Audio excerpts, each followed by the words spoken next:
শ্রীলঙ্কার পর নেপাল টানা ২ জয়ে দারুণ শুরু করেছে বাংলাদেশ অনূর্ধ্ব-২০ নারী ফুটবল দল। সঙ্গে দেশের মাটিতে আরও একটা সাফ চ্যাম্পিয়নশিপের শিরোপার স্বপ্নে বুঁদ আফিদারা। একদিন বিশ্রাম, তারপর আবার ভুটান পরীক্ষা। আত্মবিশ্বাসের তুঙ্গে থেকে দিনটা হোটেলেই কাটিয়েছেন পিটার বাটলারের শিষ্যরা।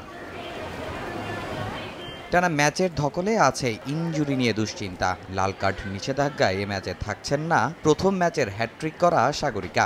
ডিফেন্স লাইন নিয়েও আছে পিটারের চিন্তা। এদিন মাঠের অনুশীলন না করলেও হোটেলে রিকভারি সেশন করেছেন মেয়েরা। আফিদা, উমলেহা, রূপারা সুইমিং, জিম আর খুশ গল্প করেই পার করেছেন দিনটা।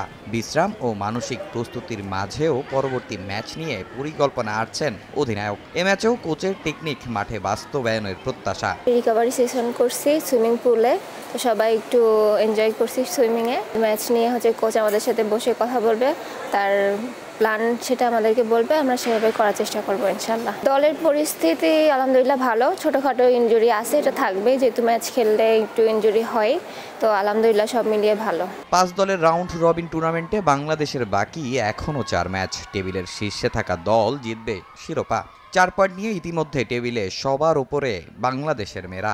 ধাপে ধাপে ট্রফির পথে এগুতে চায় লাল সবুজ প্রতিনিধিরা। পরিকল্পনা করছেন ম্যাচ বাই ম্যাচ। আমাদের লক্ষ্য যেহেতু আরও 4টা ম্যাচ আছে, আমরা চাচ্ছি যে প্রতিটা ম্যাচ বাই ম্যাচে ভালো কিছু করে আর কি যেতে। লক্ষ্য তো সবারই থাকে একটা ভালো, আমাদেরও আছে, তবে আমরা পরের ম্যাচটা গুরুত্বপূর্ণ দিচ্ছি। প্রতিটা ম্যাচই আমাদের কাছে গুরুত্বপূর্ণ। ভুটানের বিপক্ষে জয় মানেই শিরোপার পথে আরও এক ধাপ এগিয়ে যাবে বাংলাদেশ। মাঠের লড়াই, মাঠের বাইরে তেমনই প্রস্তুতি। এবার অপেক্ষা ভুটান বাধা টপকানোর। তামিম হোসেন, সময় সংবাদ।